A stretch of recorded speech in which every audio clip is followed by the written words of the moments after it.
Lembre-se de dar o joinha e se inscrever. Isso ajuda muito o canal a crescer e continuar trazendo os audiobooks mais incríveis para você. Seja muito bem-vindo e vamos nos deleitar com os sons da leitura. Mansão Baskerville, 15 de outubro. Meu caro Holmes. Se fui obrigado a deixá-lo sem muitas notícias durante os primeiros dias da minha missão, você deve reconhecer que estou recuperando o tempo perdido, e que os acontecimentos estão agora se acumulando em grande quantidade e rapidamente sobre nós. Em meu último relatório, terminei minha nota principal com Barrymore na janela, e agora já tenho um estoque que, a menos que eu esteja muito enganado, irá surpreendê-lo bastante. As coisas tomaram um rumo que eu não poderia ter previsto. Em alguns aspectos elas ficaram muito mais claras nas últimas 48 horas, e em outros se tornaram mais complicadas. Mas vou contar-lhe tudo e você julgará por si mesmo. Antes do café, na manhã seguinte à minha aventura, atravessei o corredor e examinei o quarto em que Barrymore tinha estado na noite anterior. A janela para o oeste, pela qual ele ficará olhando tão atentamente, tem, eu notei, uma peculiaridade que as outras janelas da casa não têm: ela domina a vista mais próxima do pântano. Há uma abertura entre duas árvores que permite a alguém, desse ponto de observação, olhar diretamente para ela, enquanto que de todas as outras janelas só se pode ter uma visão distante. Portanto, Barrymore, já que só essa janela era adequada ao seu objetivo, devia estar procurando alguma coisa ou alguém no pântano. A noite estava muito escura, de modo que não consigo imaginar como ele podia ter esperado ver alguém. Ocorreu-me que era possível estar acontecendo alguma intriga amorosa. Isso teria explicado seus movimentos furtivos e também a inquietação da sua mulher. O homem é um sujeito bonito, com atributos para roubar o coração de uma moça do campo, de modo que essa teoria parecia ter algo a sustentá-la. Aquela porta se abrindo, que eu ouvi após ter voltado para o meu quarto, podia significar que ele havia saído para ter algum encontro clandestino. De modo que fiquei raciocinando de manhã, e conto-lhe o rumo das minhas suspeitas, por mais que o resultado possa ter mostrado que elas eram infundadas. Mas, qualquer que seja a verdadeira explicação para os movimentos de Barrymore, achei que a responsabilidade de guardá-la para mim até poder desvendá-la era mais do que eu podia suportar. Tive uma entrevista com o baronete no seu escritório após o café e contei-lhe tudo o que eu vira. Ele ficou menos surpreso do que eu havia esperado. Eu sabia que Barrymore andava por aí à noite, e tive vontade de falar com ele a respeito, disse ele. Ouvi seus passos 2 ou 3 vezes no corredor, indo e vindo, mais ou menos na hora em que você mencionou. Talvez toda noite ele vá até aquela janela, sugere. Talvez.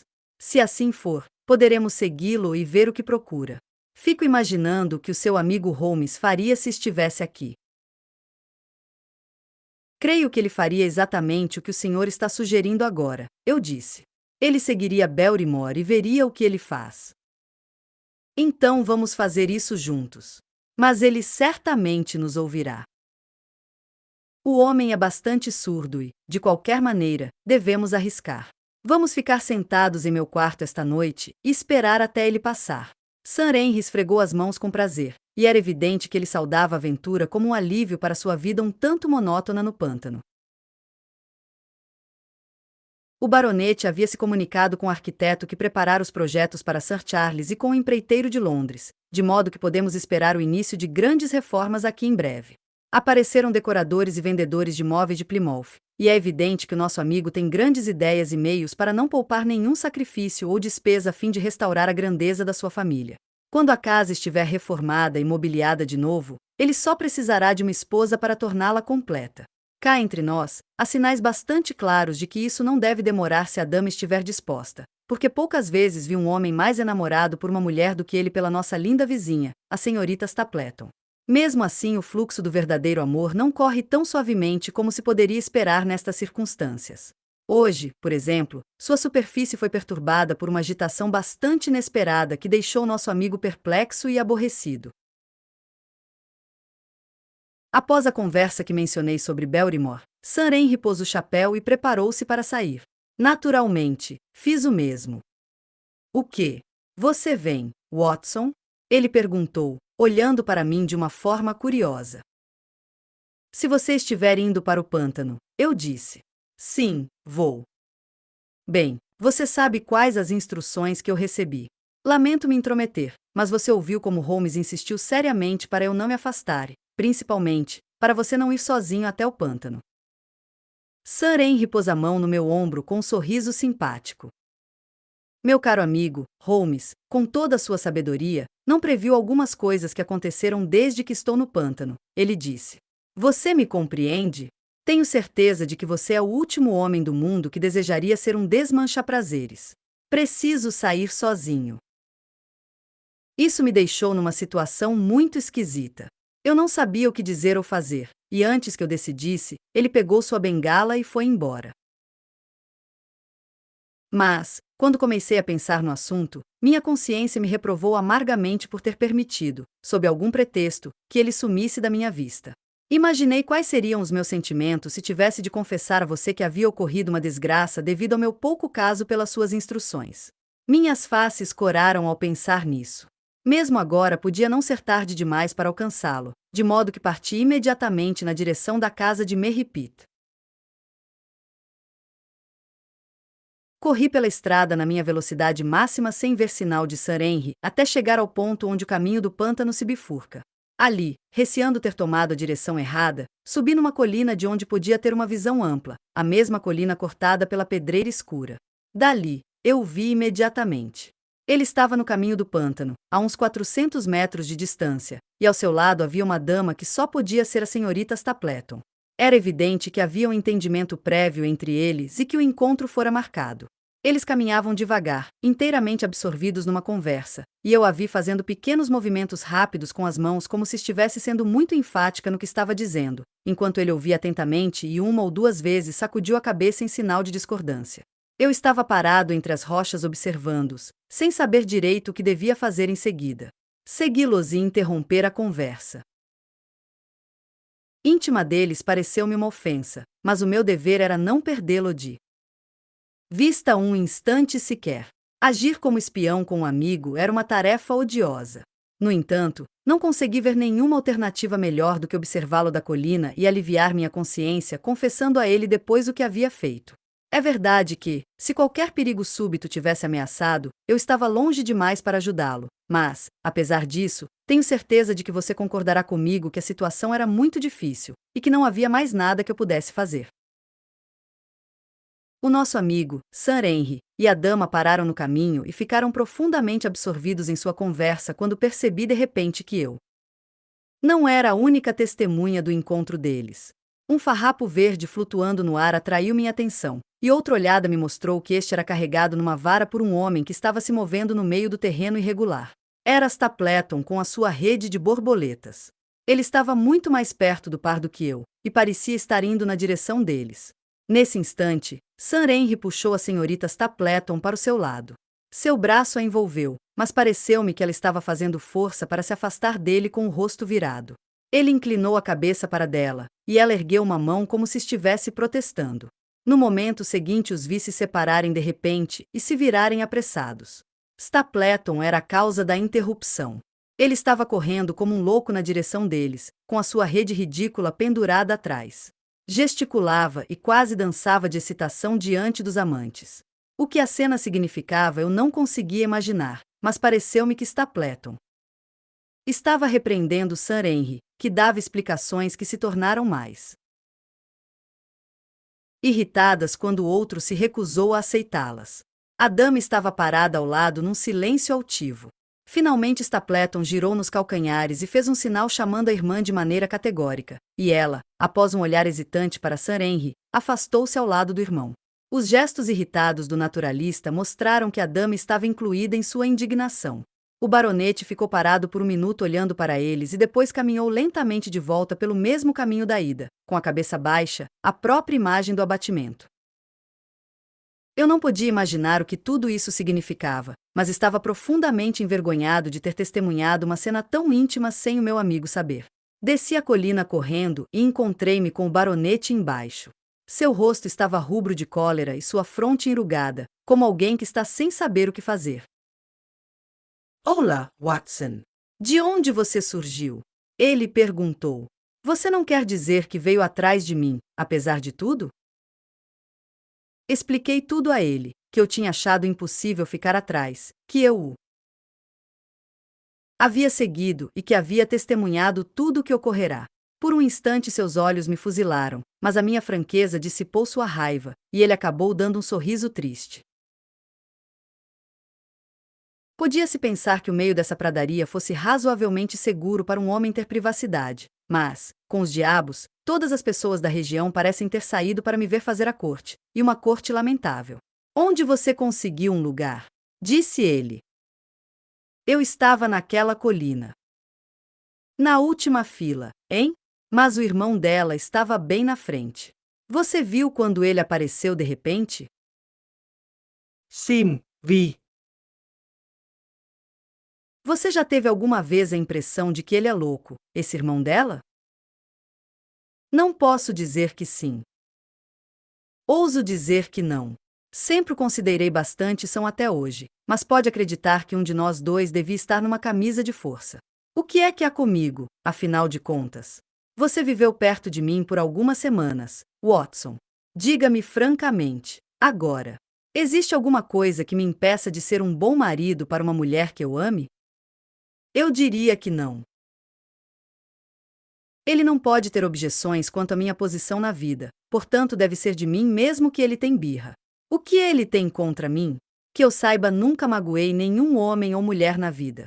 Mas, apesar disso, ele não me deixaria tocar na ponta dos dedos dela. Ele disse isso? Isso e muito mais. Vou lhe contar, Watson. Só a conheço há algumas semanas, mas desde o início senti que ela era feita para mim, e ela, também. Fica feliz quando está comigo, e isso eu juro. Há uma luz nos olhos de uma mulher que fala mais alto do que as palavras. Mas ele nunca nos deixa ficar juntos, e foi só hoje que pela primeira vez vi uma possibilidade de trocar algumas palavras com ela sozinho. Ela estava contente de se encontrar comigo, mas quando se encontrou não foi de amor que ela falou, e ela não me deixaria falar disso também se pudesse ter impedido. Ela ficou repetindo que este era um lugar perigoso e que ela nunca seria feliz enquanto eu não fosse embora daqui. Eu disse a ela que desde que a vira não estava com nenhuma pressa de ir embora e que, se ela quisesse realmente que eu fosse, a única maneira de conseguir isso seria ir comigo. Com isso ofereci em outras tantas palavras para casar-me com ela, mas antes que ela pudesse responder apareceu esse irmão dela, correndo para nós com a cara de louco. Ele estava simplesmente branco de raiva, e aqueles olhos claros dele estavam incendiados de fúria. O que eu estava fazendo com a moça?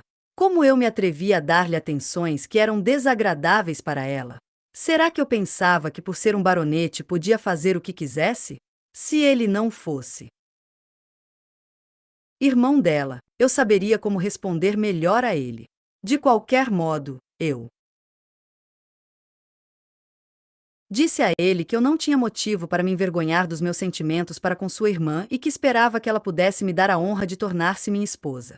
Isso não pareceu melhorar as coisas, de modo que também perdi as estribeiras e respondi-lhe de modo mais acalorado do que devia, talvez, considerando que ela estava ao lado.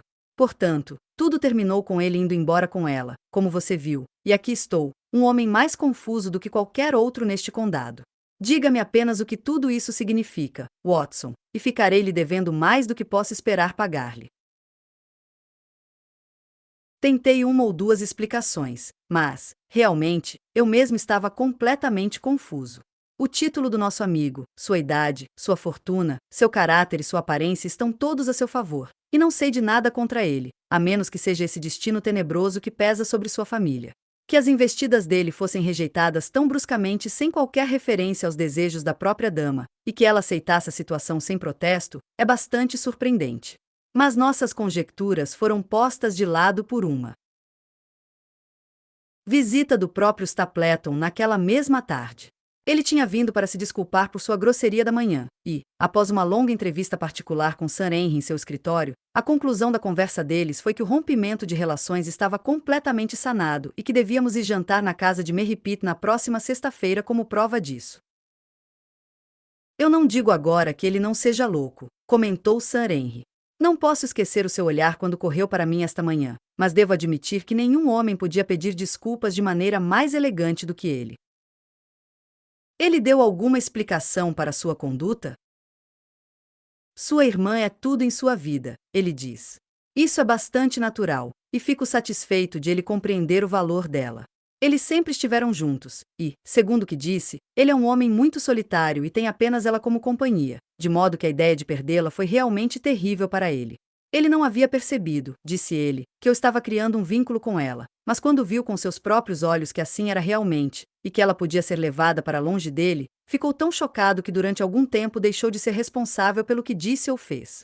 Ele lamentava muito tudo que se passará e reconhecia que era tolice e egoísmo imaginar que podia conservar uma mulher bonita como a sua irmã para si mesmo por toda a vida. Se ela tivesse que deixá-lo, ele preferia que fosse por um vizinho como eu, e não por qualquer outro. Mas, de qualquer maneira, isso era um golpe para ele, e levaria algum tempo até que ele estivesse preparado para enfrentá-lo. Ele deixaria de se opor se eu prometesse deixar as coisas como estavam por 3 meses e me contentasse em cultivar a amizade da moça, sem exigir o seu amor. Isso eu prometi, o caso está nesta situação. Portanto, aí está esclarecido um dos nossos pequenos mistérios.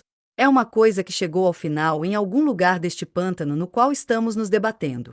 Sabemos agora por que Stapleton encarava com hostilidade o pretendente à mão da sua irmã, mesmo quando esse pretendente era tão aceitável como Sir Henry. E agora passo para outro fio que puxei da meada embaraçada, o mistério dos soluços durante a noite, do rosto manchado de lágrimas da senhora Belrimore, da ida secreta do mordomo até a janela de treliça a oeste. Felicite-me, meu caro Holmes, e diga-me que não o desapontei como agente, que você não se arrepende da confiança que demonstrou ter em mim quando me mandou para cá. Todas essas coisas foram totalmente esclarecidas com o trabalho de uma noite. Eu disse com o trabalho de uma noite, mas, na verdade, foi com o trabalho de 2 noites, porque na primeira não conseguimos nada. Eu fiquei sentado com Sir Henry em seu quarto até quase 3 horas, mas não ouvimos nenhum tipo de ruído, exceto do carrilhão no andar de cima. Foi uma vigília muito melancólica e terminou com cada um adormecendo em sua cadeira. Felizmente não desanimamos, e resolvemos tentar outra vez. Na noite seguinte diminuímos a luz da lâmpada e ficamos sentados fumando cigarros, sem fazer o menor ruído. Foi incrível como as horas se arrastaram lentamente, mas fomos ajudados pelo mesmo tipo de interesse paciente que o caçador deve sentir ao vigiar a armadilha na qual espera que a caça possa cair. Uma badalada, e 2, e já estávamos quase desistindo pela segunda vez quando num instante nós dois nos endireitamos em nossas cadeiras, com todos os nossos sentidos cansados vivamente alertados mais uma vez. Tínhamos ouvido o estalido de um passo no corredor. Ouvimos quando ele passou por nós muito furtivamente até desaparecer na distância. Depois o baronete abriu sua porta devagar e partimos em perseguição. O nosso homem já havia contornado a galeria, e o corredor estava todo escuro. Seguimos em frente com cuidado até alcançarmos outra ala. Chegamos bem a tempo de ver de relance um vulto alto, de barba preta, com os ombros curvos, enquanto ele seguia pé ante pé pelo corredor. Depois ele passou pela mesma porta de antes, e a luz da vela o emoldurou na escuridão e lançou um único raio amarelo através do corredor sombrio. Seguimos furtivamente na direção dele, experimentando cada tábua do assoalho antes de nos atrevermos a pôr todo o nosso peso sobre ela. Havíamos tomado a precaução de tirar as botas, mas, mesmo assim, as velhas tábuas gemeram e estalaram sob os nossos passos. Algumas vezes parecia impossível que ele deixasse de ouvir a nossa aproximação. Mas, felizmente, o homem é bastante surdo e estava inteiramente concentrado no que fazia. Quando finalmente chegamos à porta e olhamos para dentro, vimos que ele estava agachado junto à janela, com a vela na mão, o rosto branco e atento comprimido contra a vidraça, exatamente como eu o vira 2 noites antes. Não tínhamos combinado nenhum plano de ação, mas o baronete é um homem para quem a maneira mais direta é sempre a mais natural.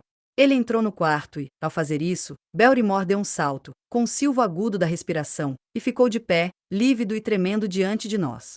Seus olhos escuros, brilhando na máscara branca do seu rosto, estavam cheios de horror e espanto ao olharem fixamente de Sir Henry para mim. "O que você está fazendo aqui, Belrimore?"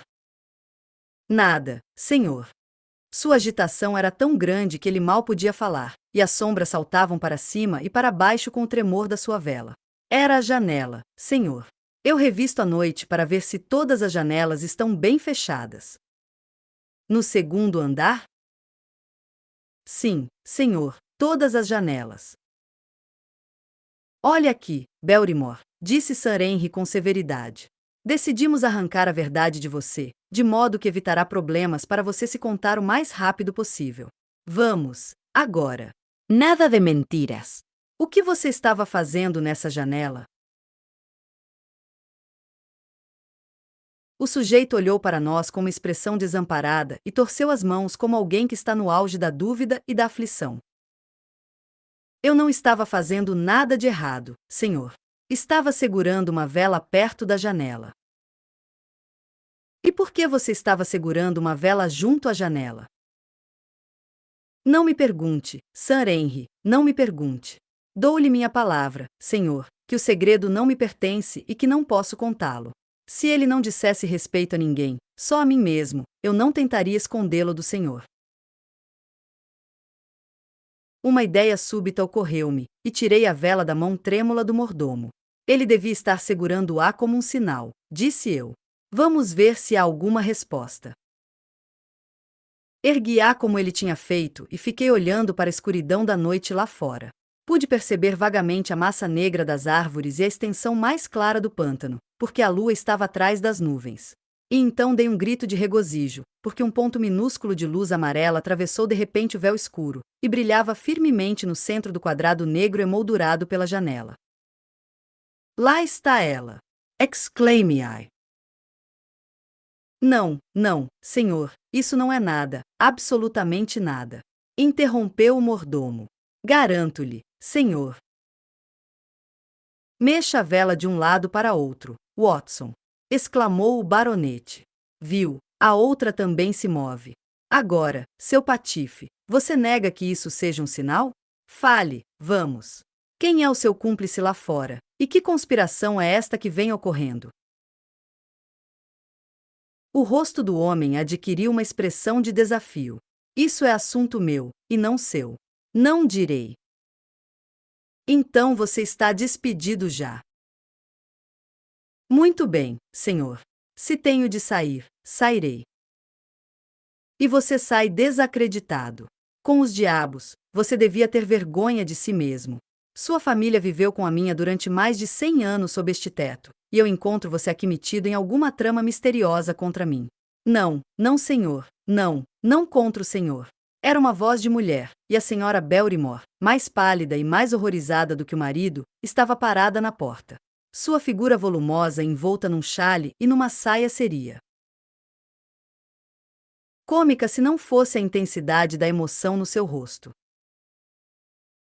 Temos de ir, Elisa. Isto é o fim de tudo. Você pode arrumar nossas coisas, disse o mordomo.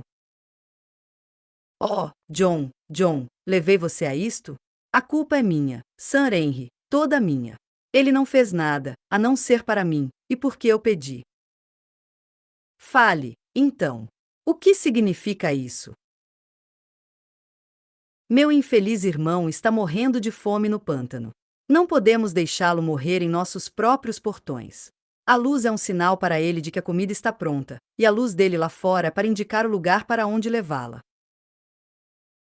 Então o seu irmão é o condenado fugido, senhor, Selden, o criminoso. Essa é a verdade, senhor, disse Belrimore. Eu disse que o segredo não me pertencia e que eu não podia contá-lo ao senhor. Mas agora o senhor ouviu, e verá que, se existe uma trama, ela não é contra o senhor. Esta, então, era a explicação das expedições furtivas à noite e da luz na janela. Sir Henry e eu ficamos olhando espantados para a mulher. Seria possível que essa pessoa imperturbavelmente respeitável tivesse o mesmo sangue que um dos criminosos mais notórios do país? Sim, senhor, meu nome era Selden, e ele é meu irmão caçula. Nós o mimamos demais quando ele era menino, e cedemos a ele em tudo até que ele passou a pensar que o mundo fora feito para o prazer dele, e que podia fazer o que quisesse nele. Depois, quando ele cresceu, se meteu com más companhias e ficou com o diabo no corpo até partir o coração da minha mãe e arrastar o nosso nome na sarjeta. De crime em crime ele afundou cada vez mais, até que só a misericórdia de Deus livrou do cadafalso. Mas para mim, senhor, ele foi sempre o garotinho de cabelos anelados que criei e com quem brinquei, como uma irmã mais velha faria. Foi por isso que ele fugiu da prisão, senhor. Ele sabia que eu estava aqui e que não iria recusar-me a ajudá-lo. Quando ele se arrastou até aqui uma noite, cansado e esfomeado, com os guardas nos seus calcanhares, o que podíamos fazer? Nós o recebemos, alimentamos e cuidamos dele.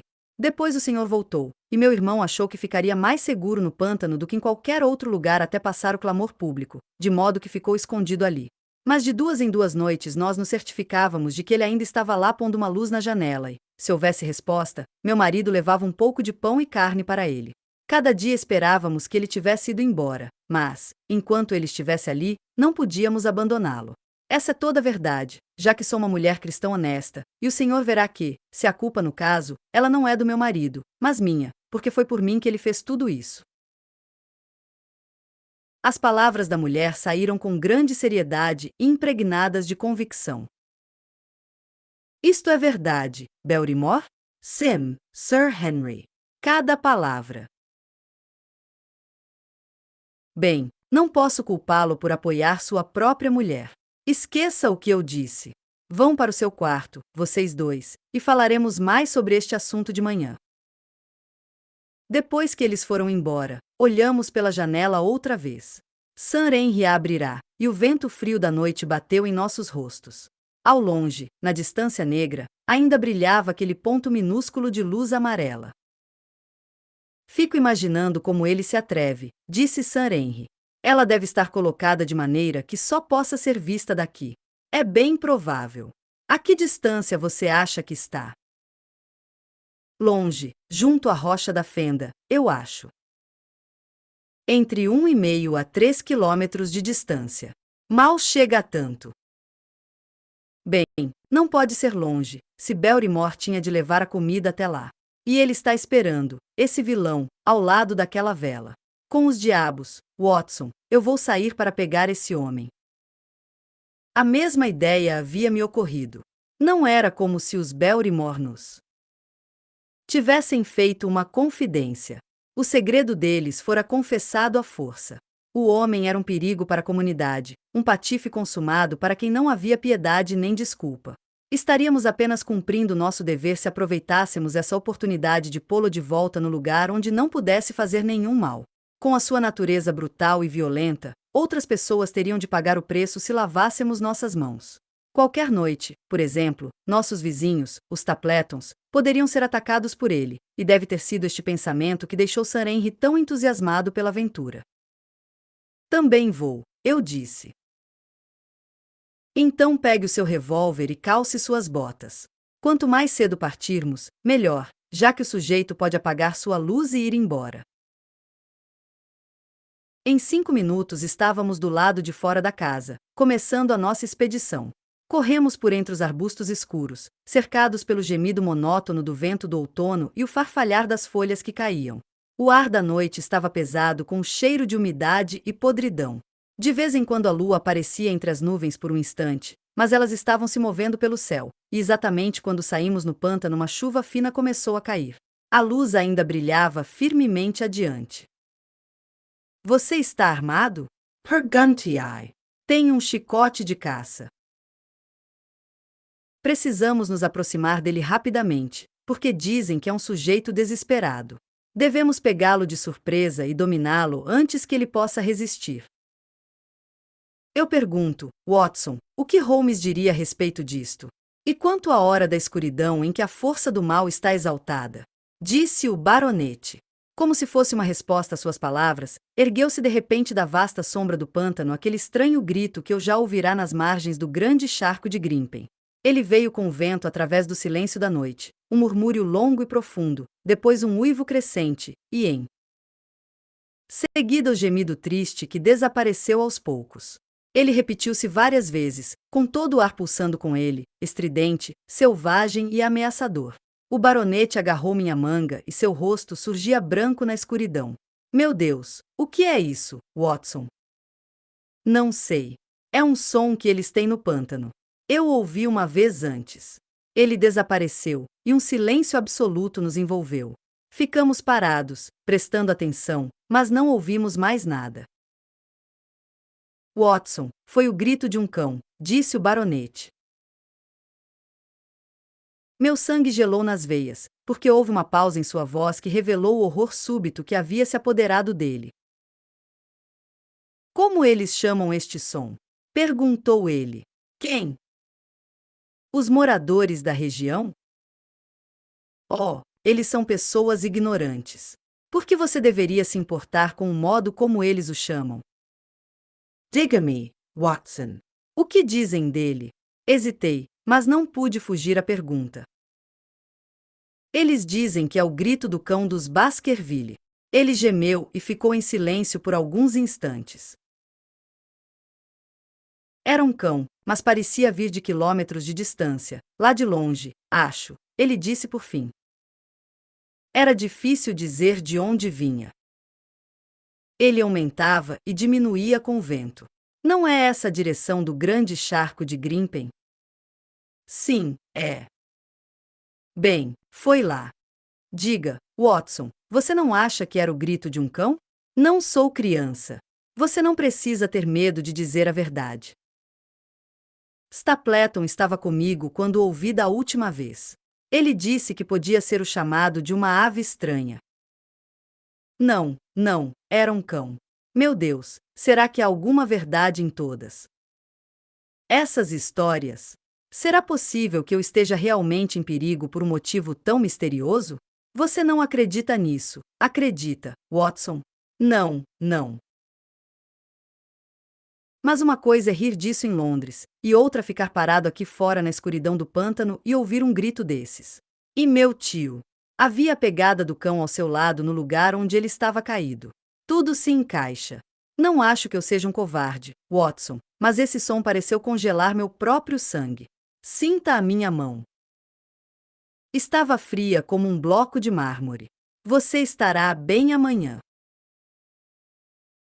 Acho que não vou conseguir tirar esse grito da minha cabeça. O que você acha que devemos fazer agora? Vamos voltar? Não, com os diabos. Saímos para pegar o nosso homem e faremos isso. Nós atrás do condenado, e um cão do inferno, muito provavelmente, atrás de nós. Venha! Levaremos isso até o fim, mesmo que todos os demônios do inferno estejam soltos no pântano. Fomos caminhando, aos tropeções, lentamente pela escuridão, com o vulto negro das colinas escarpadas à nossa volta e o pontinho amarelo de luz aceso firmemente adiante. Não há nada tão ilusório quanto a distância de uma luz numa noite escura como o breu, e às vezes o brilho parecia estar longe no horizonte e outras, a alguns passos de nós. Mas, finalmente, conseguimos ver de onde ele vinha, e então ficamos sabendo que estávamos muito perto. Uma vela gotejante estava enfiada numa fenda das rochas que a ladeavam para evitar o vento e também para impedir que fosse vista, a não ser na direção da mansão Baskerville. Um pedaço enorme de granito ocultou a nossa aproximação, e agachados atrás dele, olhamos para o sinal luminoso. Era estranho ver essa única vela queimando ali no meio do pântano, sem nenhum sinal de vida perto dela, apenas a chama isolada, reta, amarela, e o brilho da pedra de cada lado dela. O que faremos agora? Sussurrou Sir Henry. Espere aqui. Ele deve estar perto desta luz. Vamos ver se conseguimos enxergá-lo. Mal as palavras saíram da minha boca, nós dois o vimos. Sobre as rochas, na fenda em que a vela queimava, projetava-se um rosto amarelo perverso, um rosto terrível de animal, todo enrugado e marcado de paixões vis. Sujo de lama, com uma barba eriçada e cabelos emaranhados, podia ter pertencido a um daqueles antigos selvagens que habitavam nas tocas das encostas das colinas. A luz embaixo dele refletia-se em seus olhos pequenos e astutos, que olhavam ferozmente para a direita e à esquerda através da escuridão, como um animal manhoso e selvagem que ouvia os passos dos caçadores. Alguma coisa, evidentemente, havia despertado suas suspeitas. Talvez Belrimore tivesse algum sinal particular que deixará de dar, ou o sujeito podia ter algum outro motivo para achar que nem tudo estava bem, mas pude perceber os seus receios no seu rosto cruel. A qualquer momento ele poderia apagar a luz e desaparecer na escuridão. Portanto, saltei para frente, e Sir Henry fez o mesmo. No mesmo instante o condenado gritou uma praga para nós e atirou uma pedra que se espatifou contra o granito que havia nos protegido. Vi de relance seu vulto baixo, agachado, de constituição forte, quando ficou de pé num pulo e virou-se para fugir. No mesmo momento, por um acaso feliz, a lua apareceu entre as nuvens. Corremos pelo alto da colina, e lá estava nosso homem descendo a grande velocidade pelo outro lado, saltando sobre as pedras em seu caminho com a agilidade de um cabrito montês. Um tiro certeiro do meu revólver poderia tê-lo aleijado, mas eu o trouxera apenas para me defender se fosse atacado, e não para atirar num homem desarmado que estava fugindo. Nós dois éramos corredores velozes e razoavelmente bem treinados, mas logo vimos que não tínhamos nenhuma possibilidade de alcançá-lo. Nós o vimos durante muito tempo ao luar, até ele se transformar apenas num pontinho que corria entre as rochas na encosta de uma colina distante. Corremos até ficarmos completamente sem fôlego, mas a distância entre nós era cada vez maior. Finalmente paramos e nos sentamos, ofegantes, sobre duas rochas, enquanto víamos desaparecendo na distância. E foi nesse momento que ocorreu uma coisa muito estranha e inesperada. Havíamos nos levantado das pedras e estávamos nos virando para ir para casa depois de desistirmos da nossa perseguição inútil. A lua estava baixa à direita e o pico irregular de um monte de granito erguia-se contra a curva inferior do seu disco prateado. Ali, numa silhueta tão preta quanto uma estátua de ébano naquele pano de fundo brilhante, vi o vulto de um homem sobre o pico rochoso. Não pense que era uma ilusão, Holmes. Afirmo-lhe que nunca em minha vida vi nada mais nitidamente.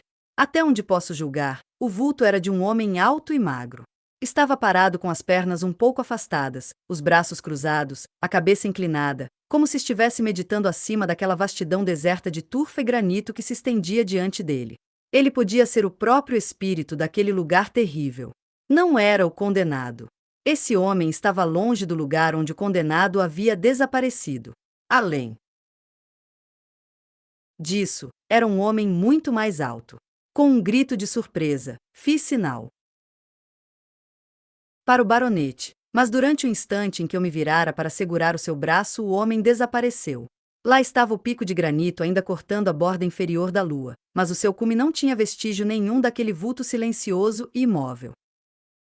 Eu quis ir naquela direção e examinar o pico, mas ele estava a uma certa distância. Os nervos do baronete ainda estavam tremendo por causa daquele grito, que relembrava a história sinistra da sua família, e ele não estava disposto a novas aventuras. Ele não vira esse homem solitário sobre o pico rochoso e não pôde sentir a excitação que sua estranha presença e sua atitude dominadora haviam provocado em mim. Um guarda, sem dúvida, ele disse. O pântano está cheio deles desde que esse sujeito fugiu. Bem, talvez a explicação dele possa ser a verdadeira, mas eu gostaria de ter alguma outra prova disso. Hoje pretendemos avisar ao pessoal de Princeton onde eles devem procurar o homem desaparecido, mas é duro não termos realmente tido a glória de trazê-lo de volta como nosso prisioneiro. Essas são as aventuras de ontem à noite, e você tem de reconhecer, meu caro Holmes, que me saí muito bem na questão do relatório. Muita coisa do que conta você é, sem dúvida, bastante relevante, mas ainda acho que é melhor comunicar-lhe todos os fatos e deixá-lo escolher por si mesmo aqueles que sejam mais úteis para você, ajudando em suas conclusões.